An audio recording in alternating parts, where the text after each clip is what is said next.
தெரியல. ஆனால் நான் சொல்கிறது வந்து நடைமுறை வாழ்க்கை குறித்து பிரசங்கிக்கிறேன். இப்போ கோவப்படாதையா படுவான். அது பலவீனண்டா. அது பொண்டாட்டி வந்தோன்னு இதே பிரச்சனை வரும், புருஷன் வந்தோன்னு இதே பிரச்சனை வரும், மாமியார் வந்தோன்னு அது கேட்க வேண்டியதே இல்லை. சில பேர்லாம் பார்த்தாலே கோவம் வந்துடும் அந்த உறவு முறைகளில். குடும்பம் உடையுதா உடையலையா இதெல்லாம் வந்து நம்ம சரி பண்ணிக்கொள்ளணும். விவாகரத்து ஆகக்கூடாதுன்னு ஜெபிங்கள்னாக்கா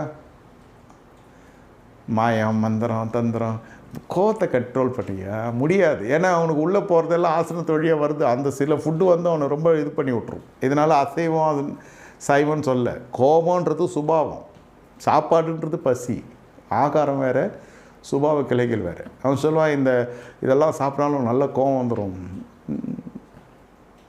இது வேறு அது வேறையா, நீங்கள் அதை புரிஞ்சுக்கணும் நல்லா.